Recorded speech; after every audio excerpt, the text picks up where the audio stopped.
and exclusional governance, human rights abuses, including sexual and gender-based violence, right? So we are looking at it. The Biden administration in 2022 came up with this strategy towards sub-Saharan Africa. And part of it has, in terms of delivering democratic and security dividends and fostering what you call what? Strong linkages between what? Poor governance, human rights abuses, right? So we'll come to that. So given this background of U.S. strategic objective, the discussion is centered on democratic values, such as human rights, respect for the rule of law, and democratic institutions within the context of Ghana's Parliament's private member bill for the promotion of proper human sexual rights and Ghanaian family values bill, which actually was promulgated somewhere around 2021, right? So Ghana's Parliament in 2021 came out with a bill commonly referred to as the anti-LGBTQI bill. This bill has gained a lot of international attention and sparked controversies between some Western countries, especially the United States, and some African countries about respecting traditional values on family, sexuality, gender, marriage, human rights in a democratic dispensation, right? So as you consider that Sankofa African webinar is actually anchored on a myriad of perspectives. So there may be differences of opinions from our guests based on their expertise, knowledge, and experiences. The difference in opinions does not necessarily mean that perspectives and thoughts shared may be wrong, but it reflects the divergence of what? Ideas to address security challenges facing the African continent. The objective is to help policymakers in state houses on the African continent and those of great powers to find common grounds for cooperation and compromise when addressing issues related to the African continent. So to help us today to delve into the discussions are the Honorable Judge Sam Nete, who's a member of parliament representing the people of Nungo Pram constituency in Ghana's parliament, and a member of what I'll refer to as the Gang of Eight, who actually promulgated the bill, the Promotion of Proper Human Sexual Rights and Ghanaian Family Values Bill in 2021. He is joining us from Accra, Ghana. Honorable, you are welcome to the Sankofa African program. Thank you very much, and a very good afternoon to everybody. Next is Mr. Dave Peterson, who's a Senior Director of the African Program of the National Endowment for Democracy, which is normally shortened as NED, a privately incorporated public-funded grant-making organization in Washington, D.C. So, Mr. Dave Peterson, you are also welcome to the Sankofa African program. Then, lastly, we have Mr. Dr. Paul, is it Ayeno? Is that how you pronounce that? Ayeno, yeah. Ayeno, okay. He's a senior research analyst, program manager at Harvard T.A. Chan School of Public Health. He is joining us from South Africa, where he's currently undertaking some research over there. As the program progresses, we might have a legal expert from Ghana in the name of Cecilia Dadevo, and also Lieutenant Tad Corker, who's an African policy expert. All right. So before we get the opening remarks from our panelists, we want our viewers around the world to know that the Sankofa African series is actually brought to you by Bell & Associate Consulting and Budget IT.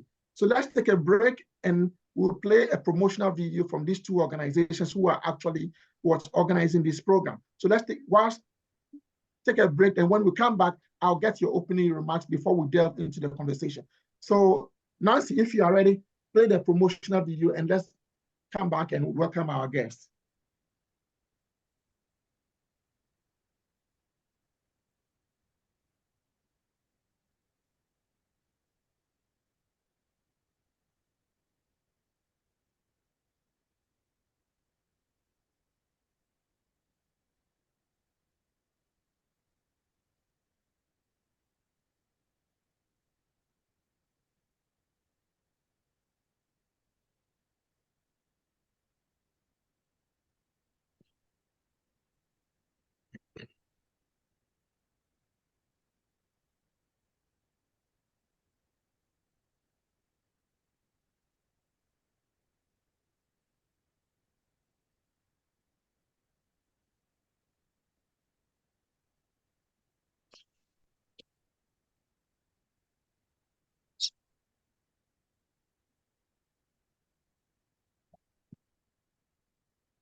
All right, thank you very much, Nancy.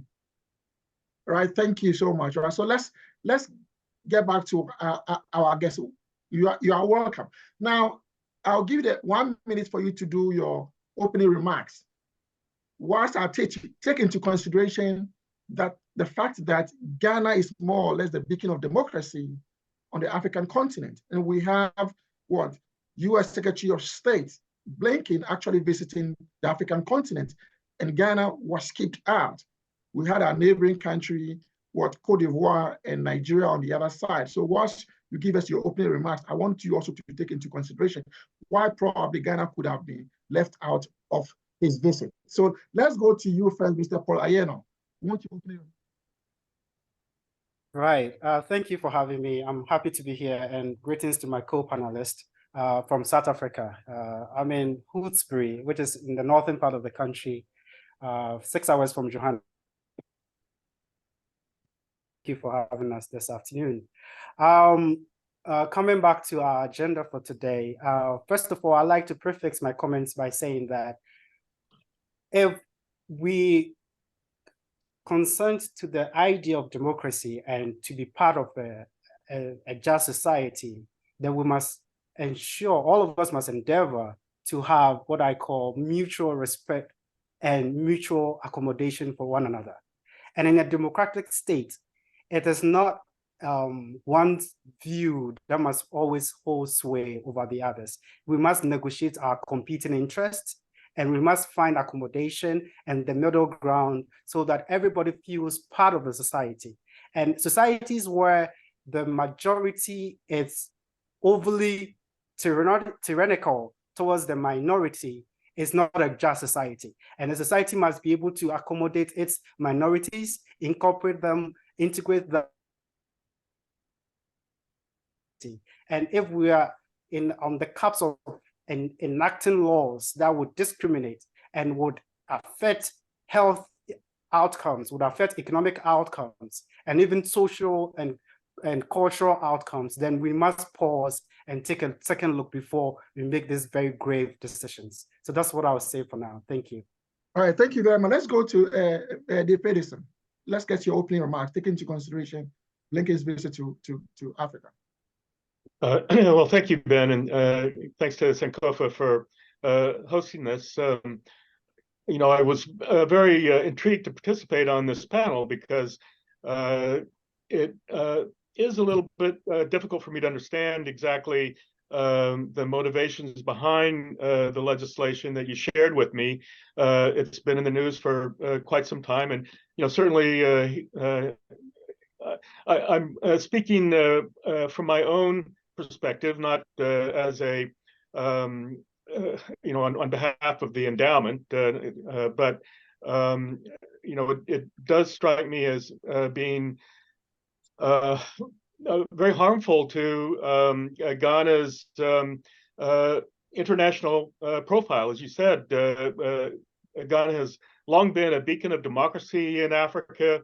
But you know, I think this legislation does seem to be kind of a step backwards, and so I am looking forward to this discussion today to help me personally understand what some of the thinking is behind it, and you know, to see if, as you say, there needs to be a dialogue about these issues, and so maybe we can see some way forward. Sure. All right. Thank you very much. Let's go to Honorable Sam George. All right. Your opening remarks. Hi, good afternoon to everybody, and thank you for the opportunity to have this conversation.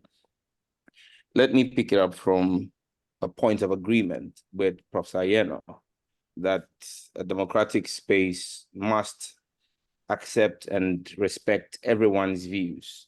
However, a democratic state is governed by laws, and that's why where Dave is in the US, and I believe you are as well, in the US, there are laws that criminalize actions like polygamy, even though you have a big sect called the Church of Jesus Christ of Latter-day Saints, the Mormons, who believe in polygamy in the United States. They're a minority group. Their rights are supposed to be respected, but the laws of the United States criminalize polygamy. I'm yet to see what the negative effect on humanity is with polygamy.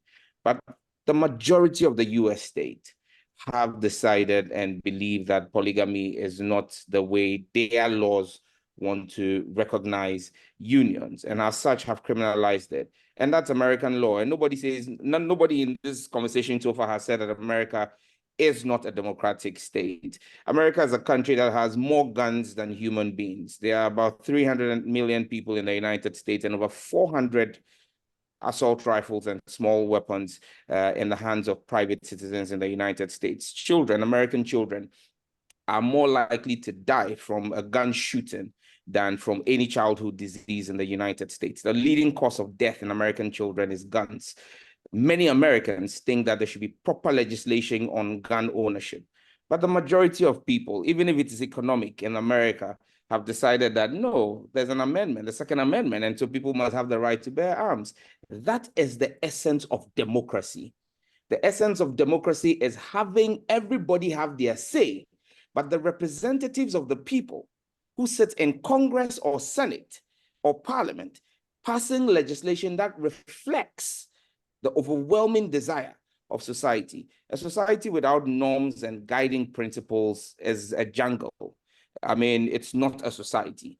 And so if today, Ghana, a shining beacon of democracy, is carrying out a democratic process, it is not as though somebody has sat in his own office and signed a law into decree, but an act, a private member's bill, has spent 2 years and counting in Parliament, going through the full processes of legislative drafting to form a law for Ghana, not for the world, not for America, a law for Ghanaians, by Ghanaians, and with Ghanaians. And anybody sitting in any other country thinks that they have the right whatsoever to dictate to Ghana what laws we should pass. That person or those group of people cease to be democrats. They are despots and autocrats, and we must call them out for that. As for Blinken's visit to Africa, his choice of not coming to Ghana, you can't have American state officials always visit Ghana. You had President Bush visit Ghana in 2007 when President Kufuor was president. President Bush's visit to Ghana came 3 months after President Kufuor had canceled a gay pride march in Ghana. In 2009, Barack Obama, first Black president in over 200 and whatever years of American democracy, came on his first visit to Africa, to Ghana. That also came barely weeks after Professor Mills, then president, had told then Prime Minister of the UK, David Cameron, that Ghana will not accept any aid with strings of LGBTQ attached. Take your money and we'll keep ourselves. So for me, Ghana has always been a proud country that has stated our position. Ghana's position as from our founding days in 1957 or searching for Dr. Kwame Nkrumah as a leading member of the non-aligned movement in contravention of positions the West may have taken or the East may have taken, has always shown that Ghana has always held its own when we believe we are right, and always providence and time proves Ghana's position to be just and right. And this is again another such moment. Thank you. Right. Thank you very much. Right. All three gentlemen, thank you for your opening remarks. Right. So what we do over here is an open discussion forum. Right. So what I will do is that I'm going to ask 3 separate questions to each panelist. Then after that, then we'll do the actual discussion. So it's first going to start with the narrative. I start with the narrative in the sense that the narrative normally reflects the reality on the ground, right? So what we have over here is actually an article that was written. I think I sent you the link to the article, right? So I might not go and read the entire article in itself. But on December 12, 2023, researcher Dr. Larisi Kuju, a Cameroonian scholar, a former independent visiting research fellow at the African Studies Center from the Institute of Bordeaux, and a women's human rights advocate, in a Human Rights Watch article titled, "Ghana's anti-LGBT push will harm its democracy." This was published by the allafrica.com, right? So I sent you the link. So basically you have read the link already, you know the content. The content is more or less a summary of what is actually in the bill before Parliament. So I will not let us go into the actual bill. I want us to look at the article, then I'll go ahead and ask my questions. So, Honorable St. George, I'll direct my first question to you. I've listened to a lot of your discussions, especially when you came to the UN, somewhere in November, December. You've been on TV in Ghana holding all kinds of discussion panels. So this is my question to you, based on what she said, right? Why are human rights advocates like Dr. Larissa Kudjo wrong and should be penalized for their advocacy for LGBTQI community?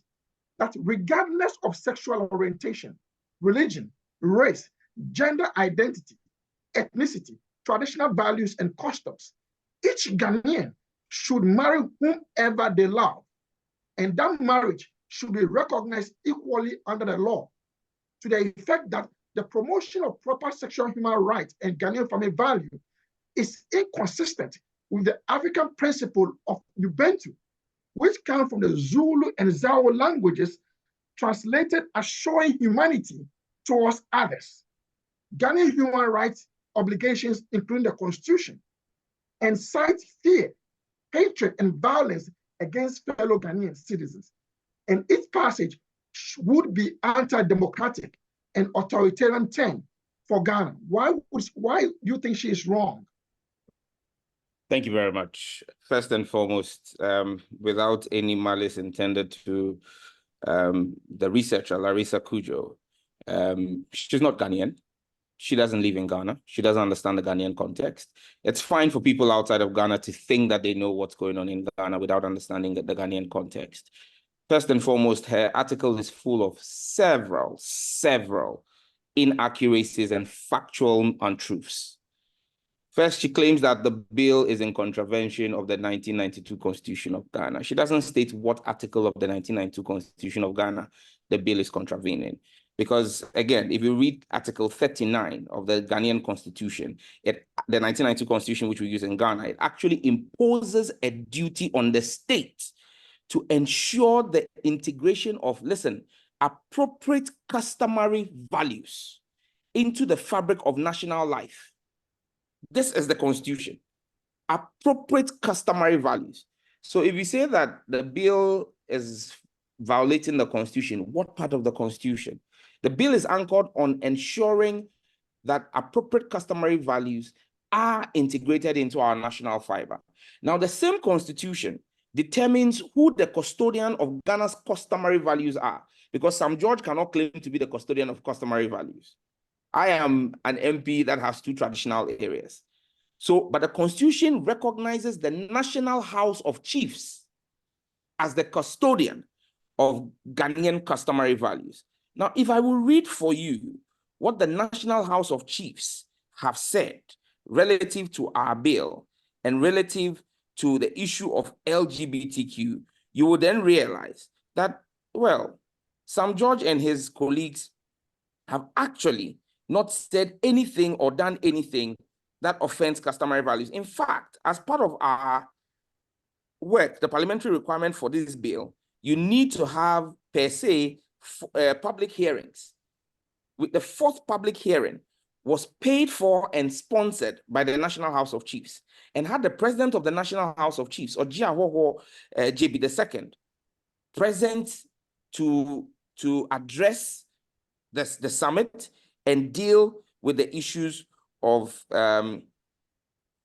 LGBTQ. Now, the National House of Chiefs, at an emergency meeting of the Governance, Health and Development Committee held on 26th February 2021, issued a statement and specifically noted, and I quote, "The House," and here referring to the National House of Chiefs, "wants to state without equivocation that throughout history, nowhere does the Ghanaian culture subscribe to LGBTQI, which is a taboo, inhuman, and alien to our society. In God's wisdom, man and women were created to fulfill the procreation of humans on earth to satisfy God's will. The symbolism of sex and marriage was between man and woman. As such, the idea of man marrying man and woman marrying woman is an abomination to our tradition and culture as Ghanaians. This was issued on the 26th of February 2021 by the National House of Chiefs. So for anyone to suggest that Ghana's constitution is being breached by a law that the custodians of our customary values have embraced, first and foremost, that's a factual inaccuracy. Again, I've stated several times that I am yet to see anybody who supports LGBTQ as an advocate for it point out to me one out of the over 80 ethnic groups we have in Ghana and over 200 traditional areas. Show me one that one accepts and celebrates homosexuality, two has an indigenous Ghanaian word for homosexuality. Because again, language is a core function of a culture. The etymology of a language defines the culture of a people. And so when you come to Ghana today, if you speak in the Ghanaian dialects from Twi to Fanti to Ga to my native Dangme, when you talk about the computer, which is a man-made creation, post the formation of our language, we don't have a word for it. We have a description for it. So in Twi, the computer is called abefo efidie. That is a descriptive term, it's not a word. If you talk about telephones, it's called ahumatrofo. So you realize that things that are alien to us, we have descriptions for them. If you go into our language and culture. Homosexuality, how do we refer to it? Kojo besia. Kojo a oye no hu te se besia. Kojo is a Friday, I believe is a Friday born or a Thursday born, who is behaving, a male born behaving like a woman. Descriptive. You don't have a word for it. So this goes into the etymology of our languages. Now, when you look at the African context, the African Charter in Articles 2, 17.3 and 18.1 and 2 recognize the importance of the African family. And in fact, it says in Article 17 that every individual on the African continent shall have the right to education. It goes on to say that the individual may freely take part in the cultural life of his community. Then goes on in 17.3, this is not me, of the African Charter on Human and People's Rights, Article 17.3, the promotion and protection of morals and traditional values recognized not by all, but by the community. Hello?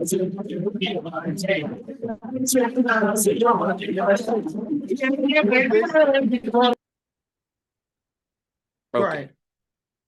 And so in this case, when it says the promotion and protection of morals and traditional values recognized by the community shall be the duty of the state.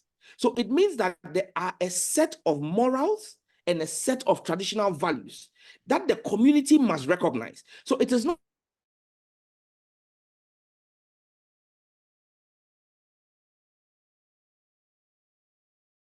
the CDD is a right-leaning think tank that has stated its position as being pro the advocacy of LGBTQ. The CDD in Ghana carried out a survey of Ghanaians and found out that 93% of Ghanaians are against homosexuality and in favor of our bill. So if 93% of a community hold a certain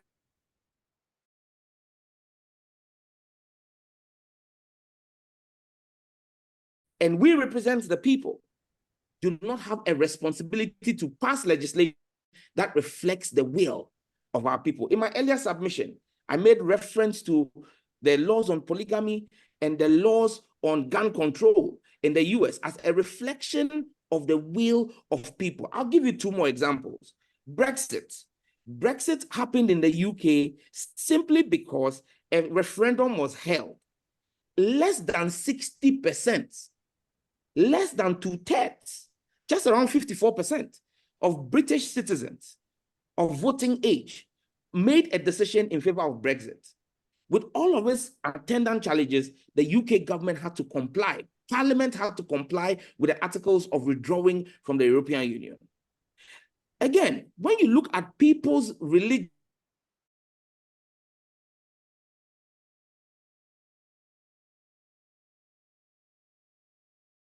you could ever perform. However, across the world, we have regarded and conferred jihad with a criminal status, even though Christianity may have also grown through what we called crusades in the earlier ages. But today, the world has come to a place where we've called that expression of religious faith as anti-terrorism or as terrorism, and passed anti-terrorism laws against them, inhibiting the certain expressions of religious opinions, which we all may agree or not agree on as being right or wrong. And so for me, the point must be made here that Madame Larissa has done what she has done as an academic work. If it was to be scored or really looked at as an academic work, it would not stand the test of time because, like I said, but because of time, I could have taken it paragraph by paragraph and shown you the untruths and inconsistencies. For example, she makes reference to the police stopping somebody who was carrying sex toys and attributes that to the bill. How she does that attribution beats my mind. The bill is not law. So on what basis do you hold the police's action as the responsibility of the sponsors of the bill? She goes on to give an example of a young boy who was asked to leave school. What portion of our bill deprives anybody of education? In fact, the bill actually criminalizes, because today, when anybody attacks or assaults anybody on suspicion, I'm not even talking of being caught in the act, on suspicion. And before this bill came into Parliament, there have been instances where people on the basis of suspicion have been attacked in extrajudicial manner. The best you can do is to go to the police and ask them to file a criminal case of assault against you. What this bill does is that this bill, for the first time, introduces a criminal offense of punishing anybody who verbally or physically assaults somebody on the suspicion of being a gay person, and actually gives a jail sentence of up to 3 years. So if anybody is talking about protection of human rights, in Ghana, the only rights that I can see that would arise out of our constitution for anybody caught in the act of homosexuality today is a right to a fair trial before a competent court of jurisdiction. And that is something that our bill supports. But the right to be a homosexual does not exist in Ghana's legislation or in Ghana's constitution. And so those who say that are misleading and don't understand our constitution. Our constitution is clear. No rights are conferred on the basis of sexual orientation or gender identity. Okay. None All whatsoever. right, so Dave and Paul, right? Honorable has laid down the foundation, but I don't want us to get into that first, right? I want to move to different issues. Then when you have made up your point, then we'll come to what all the things that he has said, the issue about LGBT being alien, they will discuss that. But let me come to you, Dave, next. I'm going to give you a background, right? He cited a survey by CDD, right? So several surveys and polls. Okay, we are getting some feedback. Who's there?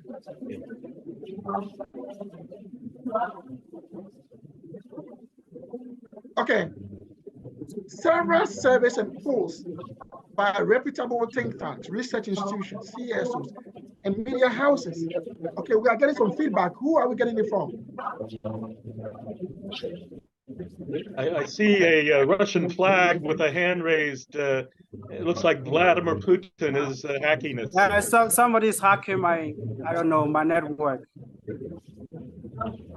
I'm trying to log off and log back in. Okay. So why don't you mute your speaker? Okay.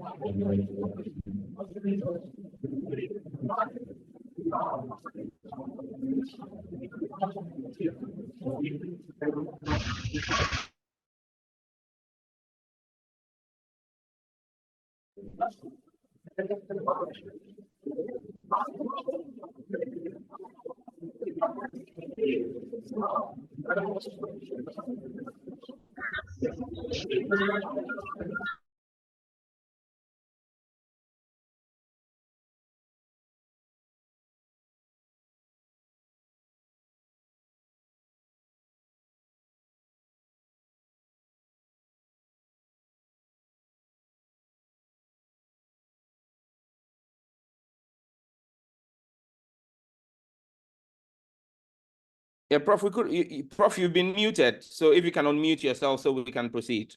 Yeah. Can you hear me now? All right. So, like I said, Honorable Sam George cited a very respected think tank in Ghana known as the CDD, right? So, several surveys and polls by reputable think tank research institutions, CSO, and media houses in Ghana have revealed a pushback from a vast majority and cross-section of Ghanaians based on traditional values not to grant marriage equality under the law to LGBTQ people.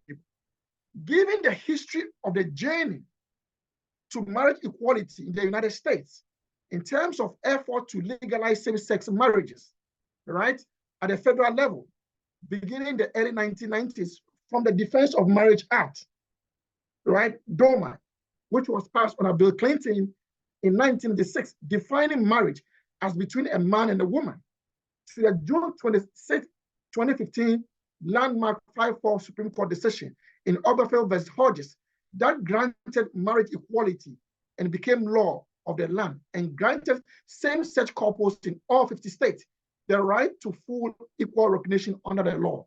My question to you, Dave, is that shouldn't the fight about promoting marriage equality in Ghana be about human rights activists like Larissa Kudjo working to change hearts and minds of the Ghanaian public so that the LGBTQI plus community and advocates of marriage equality will be able to tell their stories about how the passage of the bill into law will impact their lives, rather than the US government blacklisting Ghana as a country not welcoming to business, as stated by Virginia Palmer, a US ambassador to Ghana in August 2023, that the passage of the bill will send a wrong signal to investors if Ghana goes ahead to pass any law that discriminates against LGBT communities. So my question is, should it be about winning the hearts and minds of the people instead of trying to blacklist Ghana into passing this bill, which is not yet law? What is your take on my background and analysis?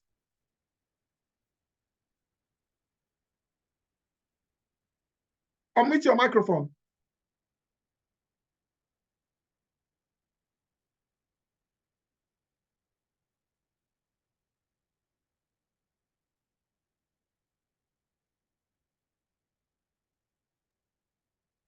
Санкции Совета Федерации России и исполнение ратифицированных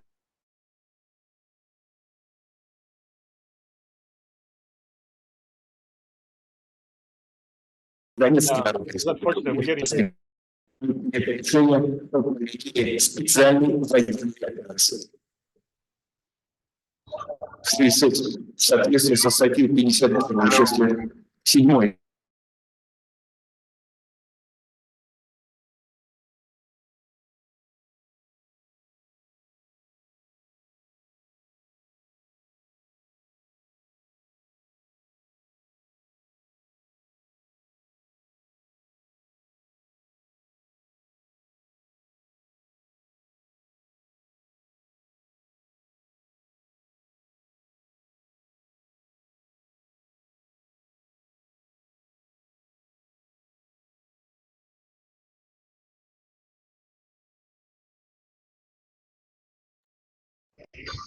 Okay. Yeah, can you hear me now?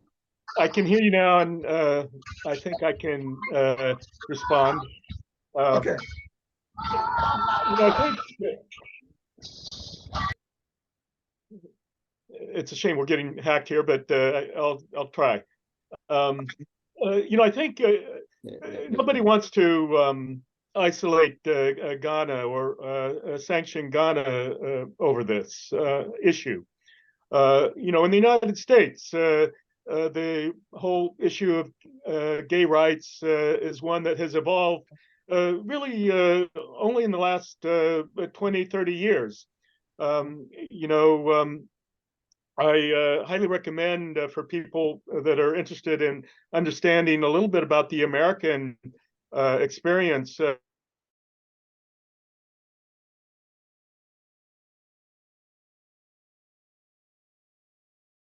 And Bayard Rustin was a mentor of mine. He was a leading civil rights activist who helped to organize the March on Washington that, you know, was really responsible for the civil rights progress that the United States has made. But the problem is, of course, that Bayard was a gay man, and so he suffered a lot of sort of discrimination because of that. But you know, he persevered, and you know, really was a very important historical figure in the United States. But you know, even Obama, when he was running for election, the first of you know, it was only you know, I think later in his term that he evolved to you know, espouse LGBTI rights. So, you know, this is a very recent thing, even in the United States. But, you know, I think that it is a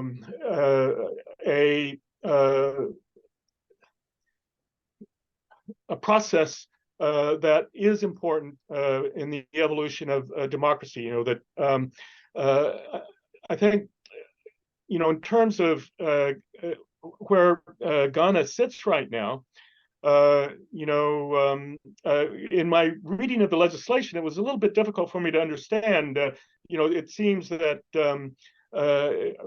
so-called allies are also potentially criminalized. And so, you know, certainly I think most Americans these days, or certainly most people in my institution here, the National Endowment for Democracy, would probably consider themselves to be allies, you know, sympathetic to advocates for gay rights. And so that would be, I think, a concern that we would have, even me personally. I mean, if I were to go to Ghana and say, you know, yeah, I think LGBTI people, you know, should be treated equally, would I then be arrested as a criminal?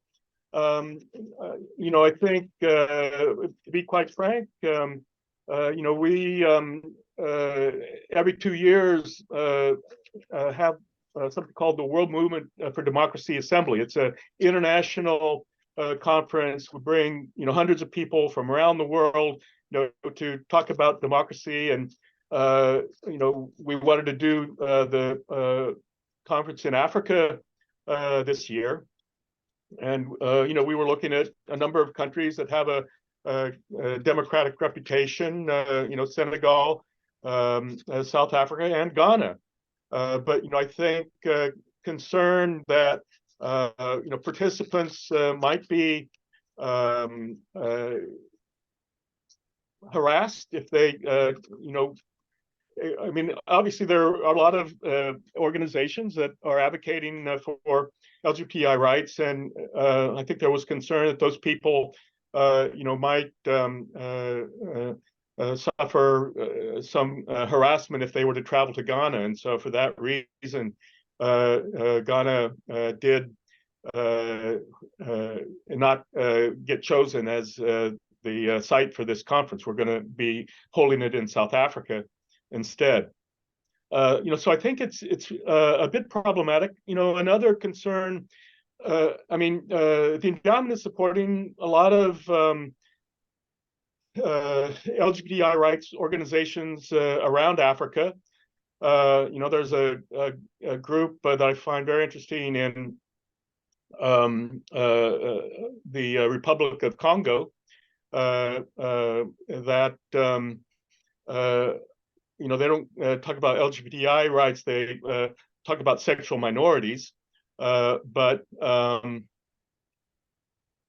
know, they make a case that you know, really virtually across Africa, around the world, in fact, you know, a certain percentage, 5 to 10% of the population is gay. People are just born that way, you know. There's nothing wrong with it. All right, okay. I'll come to that because you just said something that is related to what Honorable Sam George said, right? In terms of he made a statement in terms of is alien, right? LGBTQI is alien. So we'll come to that. Let me go to Paul. Then when Paul make his point, then we can engage in the conversation. All right. So Dr. Paul, let me give you a little background. The World Health Organization, which supports countries, is founded on the fundamental human rights principle that all persons should have access to health services without discrimination. And in its adoption of the 2030 Agenda for Sustainable Development, and its pledge to leave no one behind, based on the normative framework of international human rights law. On its website, on the topic, improving LGBTQI health and well-being, with consideration for SOGIES states. While recognizing the diversity of LGBTQI plus people, evidence suggests that some common experiences affecting their health and well-being. They are less likely to access health services and engaging with healthcare workers due to stigma and discrimination, resulting in diverse physical and mental health outcomes. In addition, they can face denial of healthcare, discriminatory attitudes, and inappropriate pathologizing in healthcare settings based on SOGIEC. My question to you now is, as a public health expert, what are the health implications of the passage of the bill on LGBTQI people, right? When Dr. Larissa stated that there was a community-based resource center which was closed down, making it very difficult for health workers to provide services to marginalized groups who are affected by HIV and related infections. What are going to be the implications if these bills goes through?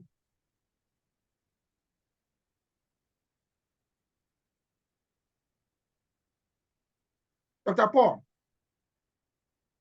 is he still with us?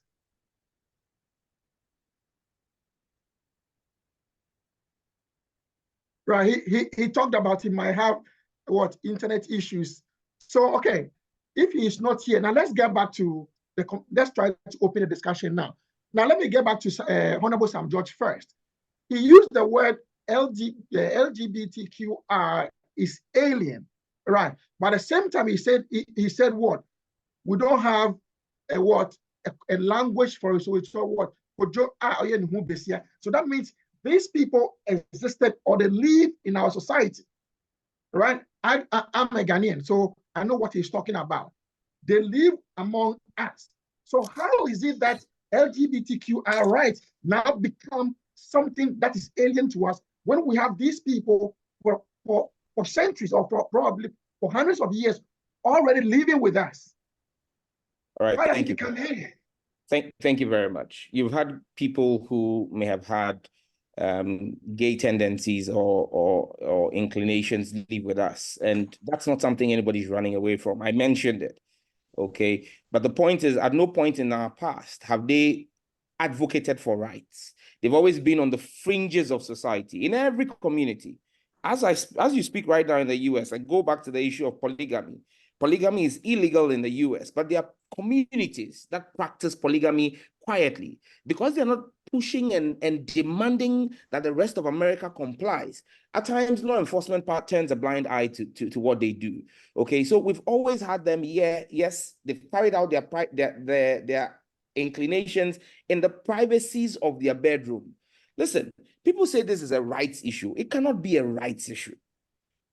Your sex that you have is in your bedroom. Prof, in introducing yourself here, or in introducing me, and I want to believe Dave as well, I want to believe the three of us are straight men. You never introduced any of us with our sexuality, because our sexuality does not define who we are.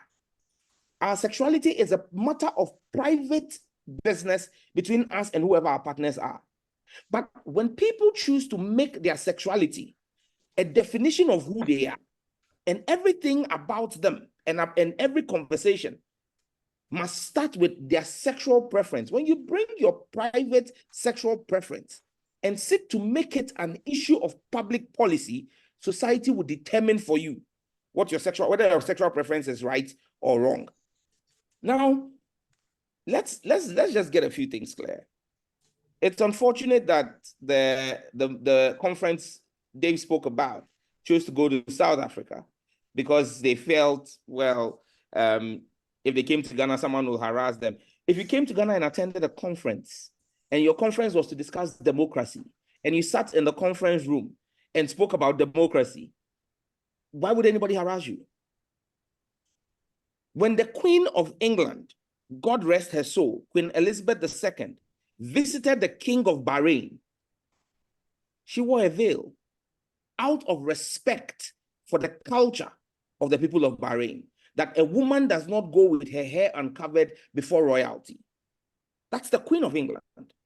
When Hillary Clinton was Secretary of State, third most powerful person in the American government system, and visited the King of Saudi Arabia, she wore a veil out of respect for the King of Saudi Arabia.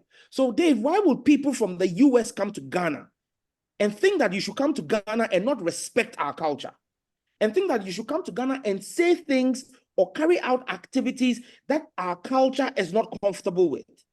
The same, and you see, that for me is the hypocrisy of certain people in the West, not particularly Dave. I'm just speaking about those who try to paint a picture as though Ghana is doing something out of the world. Qatar just hosted the World Cup in 2022, the most expensive World Cup in the history of the world. They spent $22 billion building infrastructure. 19 billion of the 22 billion went to American and European companies.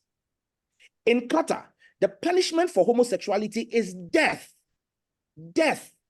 Yet American businesses went there, took their money, and built infrastructure for them. Yet the American national team went to Qatar, sang the national anthem, put their hands on their chest, and respected Qatari law. Is it because Qatar is buying billions of dollars of military equipment from America? So is America's moral standard determined by how much they are milking from the country? If Ghana were today to say that we want to buy $5 billion worth of military equipment from the US Department of Defense, would your position and foreign policy on Ghana change? If America's morality is determined and the morality of the West is determined by the depth of your pocket, then that morality it ought to be in the garbage and cannot be the standard for the world. And so for me, it's a double standard. I wrap up here. It's double standards in terms of morality and rights. America as a country has refused to sign up to the International Criminal Court. Why? Because America is the biggest abuser of human rights. So I find it despicable when Americans or even some Europeans want to talk about human rights. Your country does not respect human rights. The way you treat migrants have human rights. So if you think that homosexuals have a right in Ghana, why don't migrants have a right in America? Why is it that European countries look at human beings and send their navy to watch them drown in the Mediterranean? Are they not human enough? So your morality is subjective and not objective. And for me, that cannot be the standard of any international conversation. Okay, all right. So let's a brief caveat. The United States, when it's dealing with countries, it's normally based on its interest. And I think Dave would agree with me that US is based on its interest. It's not about values or it's not about customs and tradition. It's based on interest. Now let's come to so sorry, Prof. Then if you make that point, then I think that we should end the conversation. Then America has no business determining to us. We shouldn't use America's standard as the standard because it's America's interest. The bottom line is the dollar. We are not interested in economic value. We're interested in our cultural value. So we're talking two different things. No, okay. The point I'm trying to make is that if you look at the Biden administration, strategy towards Sub-Saharan Africa, right? Like I said, it has certain objectives. One of those objectives is openness, which also includes gays and lesbians' rights. But what I'm saying is that the U.S. mostly deal with other countries based on its interest. Now, let me come to you, Dave. Honorable Sam George is making the argument that it is not the bill they are passing is not about human rights, but it's about sexuality. I'm a little bit confused because in a democracy we deal with rights. So what would you say to that? That it's not about human rights, but it's about what? Traditional values and sexuality. What is your take on that? Well, it really reminds me of the debate here in the United States now about abortion, where the United States is very divided on the issue. There are a lot of people that, believe that a woman, should be able to have an abortion at a certain point, if that's what she feels she has to do. And there are a lot of people that feel that a woman doesn't have a right to do that. There are people that don't believe that women should practice contraception. So, I think that there are a lot of values that are up for debate, whether it's about sexuality or human rights. I think with this legislation, something that really concerns me is that, it is making it difficult to exercise free speech. In Uganda, for example, they've passed similar legislation. And I mean, an organization like CDD Ghana. Yeah, but I don't think Uganda will be a good test case because it is not a democratic state, right? So I don't like people using Uganda as an example. We can use South Africa, right? South Africa is more democratic compared to Uganda. So you can make another case study instead of focusing on Uganda, because Uganda, look at the history of the country. Museveni has been there for so long. So I don't think Uganda will be a good test case in this situation. So you can pick another country. South Africa will be okay. South Africa, of course, has very liberal, progressive laws about LGBTQI rights. And so I think South Africa would be a good model for Ghana. Uganda, I think, is a bad model for Uganda, but that seems to be the model that Ghana is following.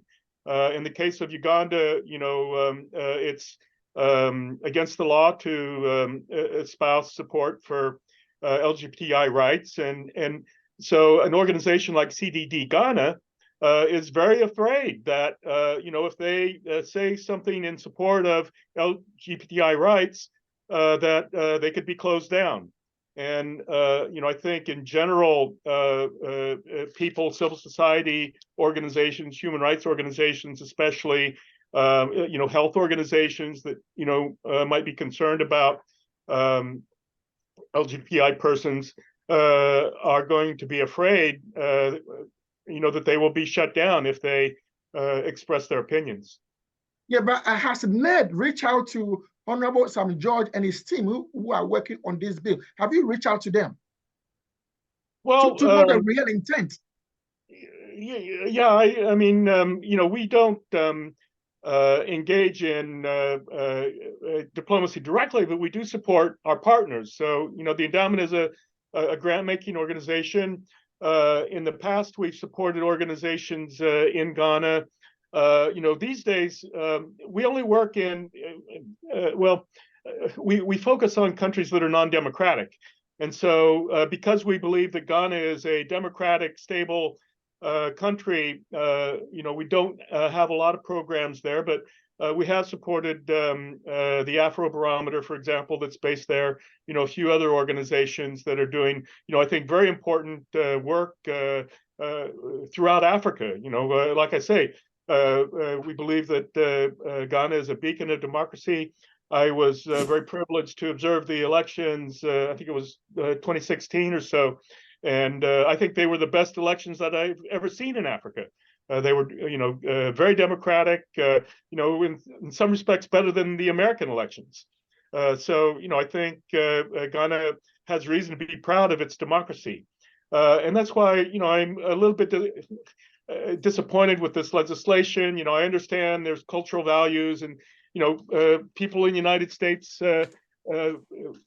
many feel very similar, I think, to probably a lot of Ghanaians on this issue.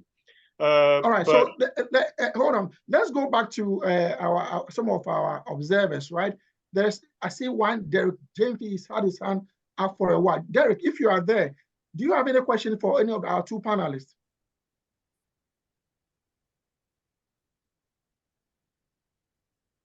Derek, do you have any questions? Or Nancy, do you have any questions sent to you already? Okay, I see DNA, right? Okay, DNA, can you go ahead? Okay. Yes, Derek, are you back? This is Derek. Yes, right, yes, I'm okay. back. Yeah, can you ask your question? I'm back here. And to who exactly? To the Honorable Sam George. Honorable Sam George. So my name is Derek Dunphy. I'm a PhD student at Kennesaw State University. I have a question. I think before I proceed to my question, I do agree with the Honorable Sam George on the double standard of the West when it comes to homosexuality in Africa. But my issue is that there are historical evidence of state-sanctioned homosexual acts in Ghana, even before independence. So among the Ashantis, whenever they went to war, there were people who acted as like they were gay people among the warriors. And it was, everybody knew, I mean, like it was more of like a state-sanctioned homosexual act among the warriors and the soldiers, right? So homosexuals have always been with us, we know them. My problem with the bill is that it can lead to the persecution of homosexuals. How is the current bill, how is it addressing that aspect? Like, okay, Ghana is enacting a law against the legalization of gay rights or gay marriages. But how can we limit the persecution or even avoid the persecution of homosexuals who have always lived among us? We know them. We know them. They've always been in existence in our country. Nobody has persecuted them, right? But I think the challenge is them now advocating for their rights to be recognized, even in marriage, which our tradition and customs do not support. But how then can the bill not lead to the persecution of homosexuals in Ghana? That's all right, so Honorable Sam George, your response. Unmute your microphone.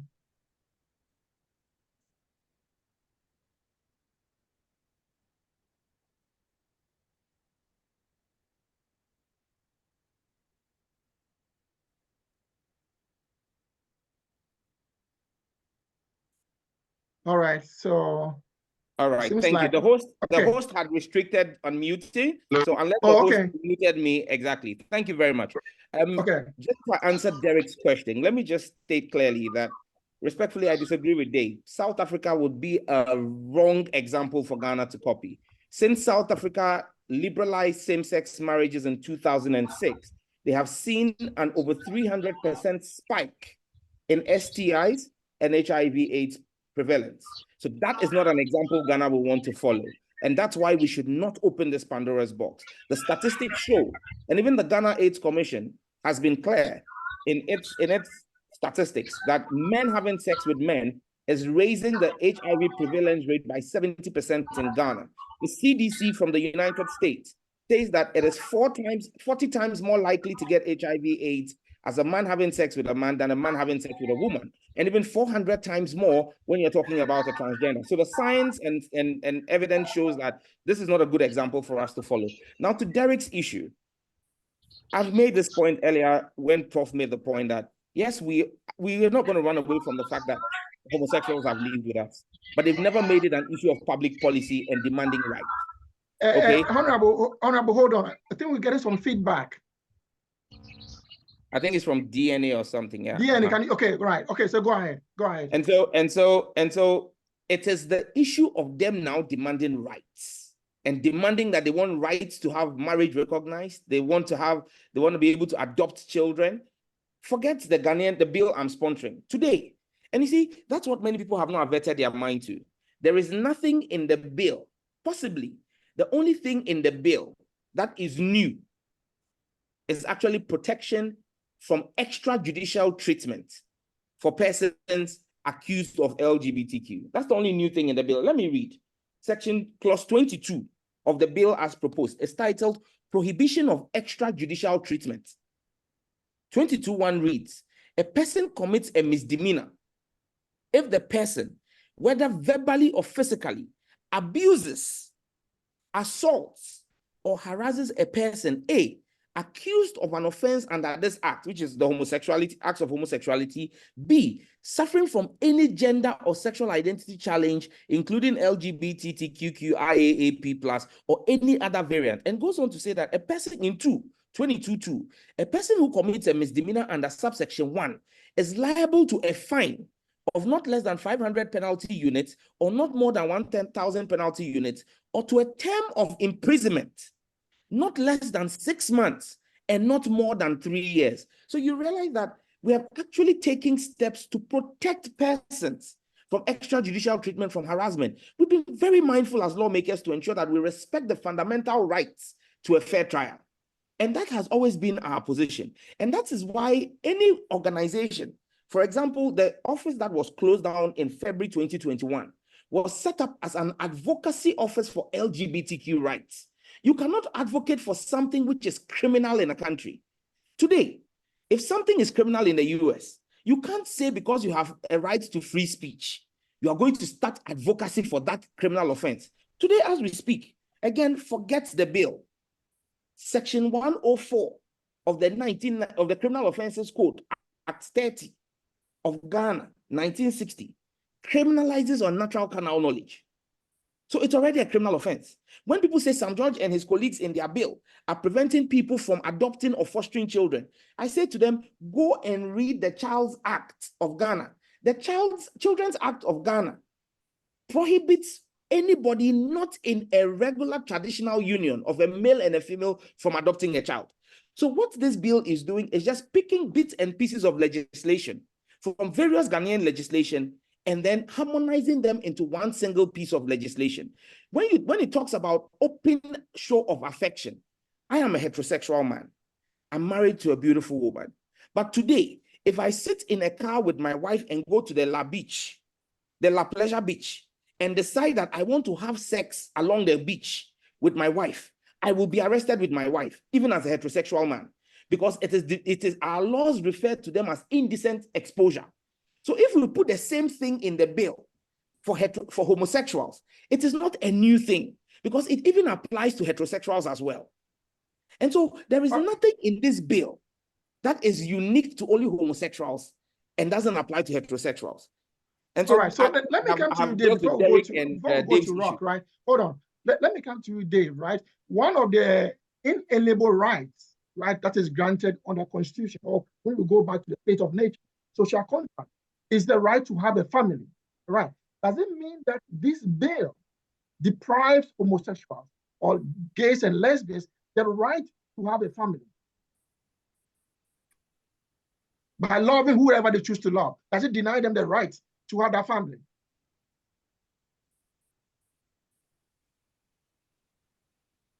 I'm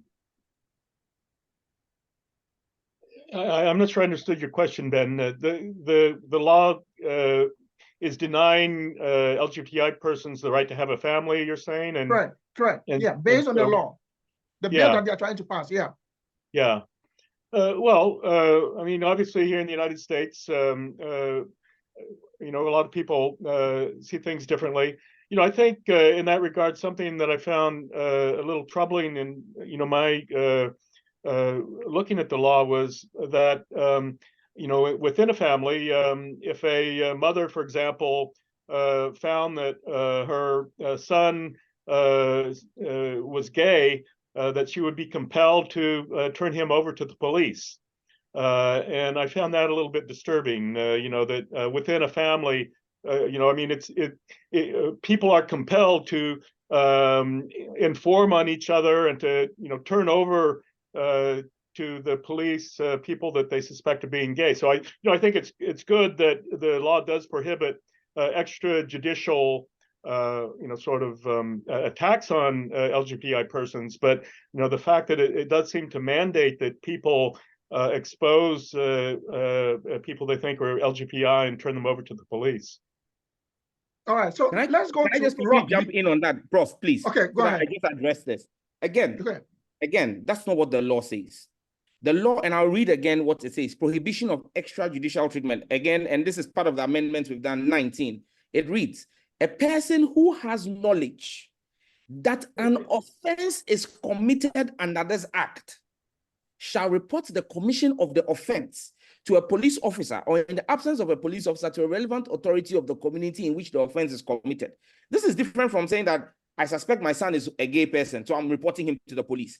When you have knowledge of the offense, you are reporting knowledge of an offense. And again, this has been taken out of our Criminal Offences Act, where there is a civil responsibility, and I believe it's the same in the US, that when you see a criminal offense being committed, you have a responsibility as a citizen to notify lawful authority. So if anybody has a problem, I don't think anybody should have a problem with us having a provision of the bill that says, if you have knowledge of an offense being committed, report same to lawful authority for prosecution. There shouldn't be anything wrong with that. And then let me just correct something Derek said, because in the fourth public dialogue we held, which I mentioned earlier, was sponsored by the National House of Chiefs in the Ashanti region in Kumasi, the Menshia Palace was present. And this question of Menshia using men or warriors as gay people was debunked by Menshia. Menshia Palace is the seat of the Asante, the king of Asante Kingdom. It is the sole authority on Asante history and Asante folklore.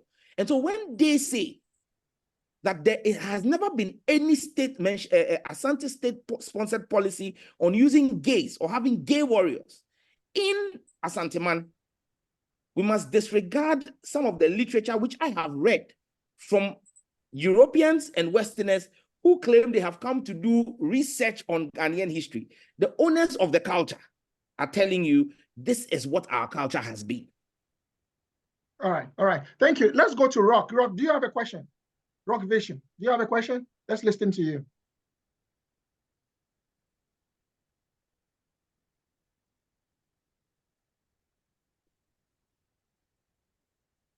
Rock Vision, can you go ahead and ask your question?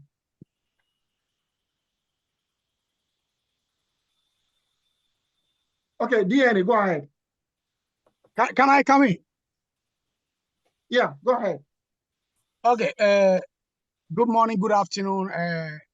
I'm currently in the Massachusetts state, and I'm very key. I have key interest with whatever debate that's going on. And please, I mean, what is your name? My name is Samuel. Oh, okay, go ahead. Yeah, I'm just I joined from US, but I mean, what I want to say, there are three issues that I want to look into. I'm a researcher in the public health. Can you make it very snappy? Right, Honorable Sam George has given us another 18 minutes for him to stay. So can you make it a little bit more snappy?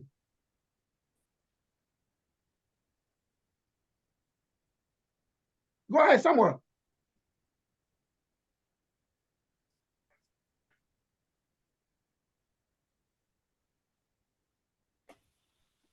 All right, can we go to Dr. Nakote? Since we are waiting for Samuel, can we go to Dr. Nakote? What's your question, to whom?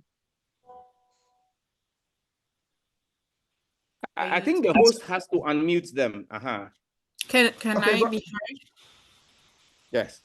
Okay. It's not a question. I apologize for not being able to be here earlier when I was engaged in teaching. So my name is Dr. Nakote. And it's nice to see everybody over here. I believe this conversation is one that is a very important conversation.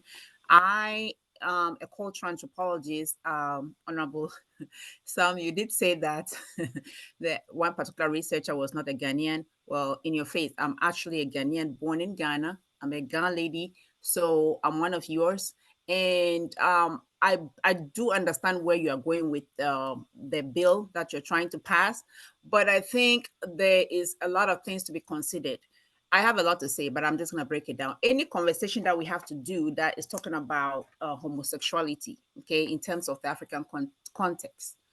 Yes, we are talking about Ghana, but the thing is that we're all humans, regardless of where we are. That is where I come in. Though I'm a Ghanaian, I tend to get a lot of backlash because I'm going to stand up for what is right. Number one, human rights. Because I always say this, if you have a family member who is part of the LGBT community, you do love them regardless. I believe that is one thing that we can say as Ghanaians, is that we are a community that cares. so that even when a thief who is wicked and will rob you and kill you is being stoned to death, other people intervene to beg for mercy, right? I'm not gonna equate homosexuality with somebody being a thief, but whatever there is, there must be compassion first, because I wouldn't want anybody in my family to be killed for such offense. Secondly, when you try to criminalize behavior in the bedrooms, come on, that is not gonna work out. And I know I'm gonna suffer a lot of backlash. Homosexuality, when you think about human beings, you can't only look at Ghana and say, well, it's something unnatural or whatever Ghana want to classify it as. If it's unnatural, there will be no such term as kojobesia. Now, I've known kojobesias all throughout my life growing up. To be honest, I never saw anybody persecute them. I understand that maybe, and I would love to see with the LGBT community in Ghana, anybody can contact me so we can have this conversation. Prior to all this coming into the scene, maybe it's because they wanted to adopt the Western way. I don't think that is the way to go.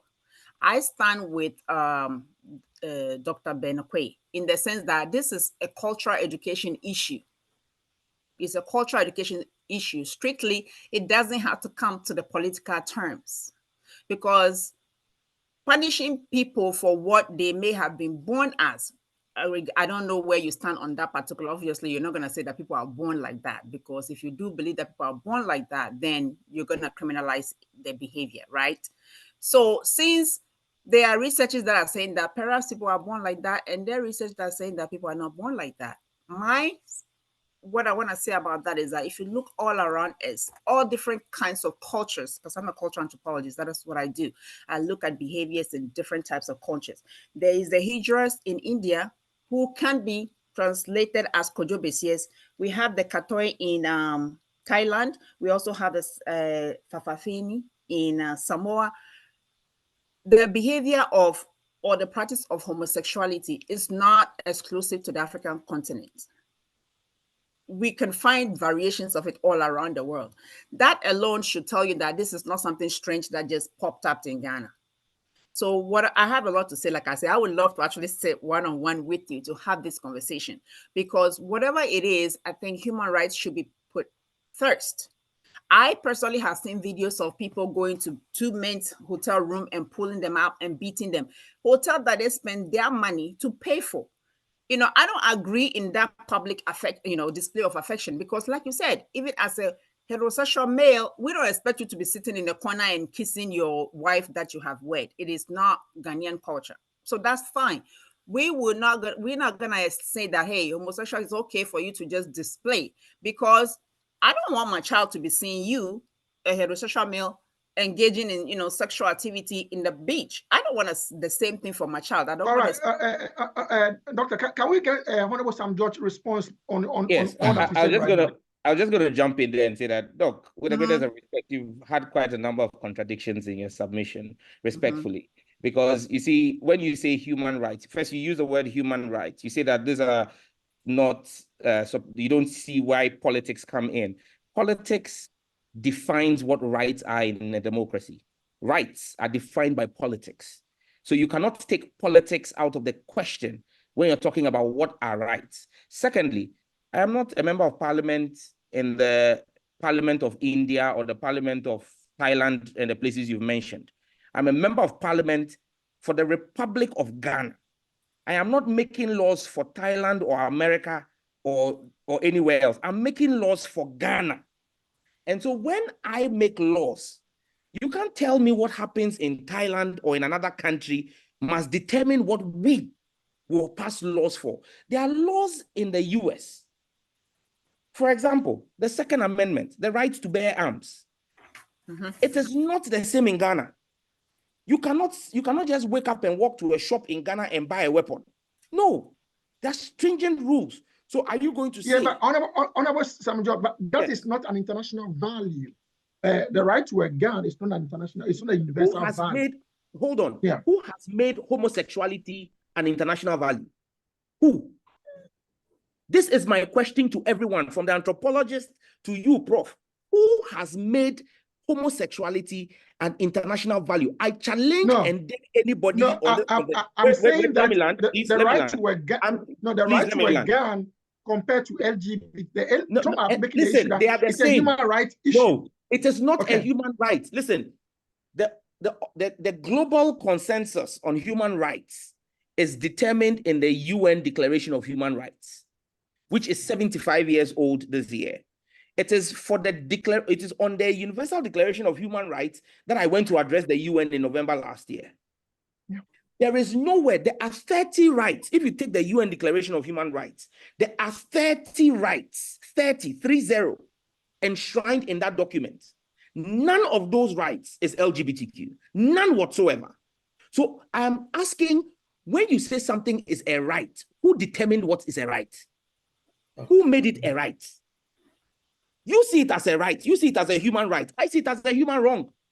The Ghanaian people see it as a human wrong. So the question is, you see, you must be careful not to import the value system of another culture into another country. And that's why I've asked you, on whose basis, what makes it, what international covenant, what international legislation, what international treaty defined homosexuality as an international human right? If you show me one today, I will walk to Parliament on the 6th of February this year when Parliament resumes and withdraw the bill. If you can show me international rights. Sure, okay. Let's go to Rock Vision. He's been up for a while. So, Nancy, can you unmute Rock Vision? Nancy, can you unmute Rock Vision for him to ask his question? He's been there for a while. If not, let's go to Jeffrey. Yeah, good afternoon. Right, okay. Yeah, I think I overheard Dr. Na saying that we've lived and we have accepted homosexuality over time. I think there's a point of correction. Point of correction is that we have tolerated and understood homosexuals. And I repeat, we have tolerated and actually we have understood them. I understand why a girl stands at circle and does prostitution, but I don't support prostitution. And the Constitution of Ghana does not support prostitution. The fact that we see them and think that we can reform them. So you have the Ghana AIDS Commission counseling them on condom use to control AIDS. But it doesn't mean there's any formal way that we are accepting it as a practice, that prostitution is accepted in Ghana. Now you talk about rights. You are thinking about a percentage, just a small group of people, their rights. What about the majority of us? Have you thought of our rights? Do we have rights? Our culture is our way of life. That is our culture, our way of life. It is life we are talking about. It is what we are embedded in. What we believe in is who we are. And majority of us believe that from religious teachings, cultural, okay, we do not accept it. So you know what? Let us leave it at where the Constitution and the people believe in. Now, let me give you a final one. The final one that I'll give you is that when I was in school, I read that this behavior is a sexual abnormality. It is called sexual abnormality. Sexual. All right. We wish we could have Dr. Aveno to be here to address that particular issue. Dr. Paul Ayeno was my mate. And I can say it on authority. Now, when we were reading population back in early 2000, what the definition was that it is a sexual paraphilia, sexual abnormality. So I've listened to Honorable Sam George numerous times. He mentions that we have empathy for them. That's the human rights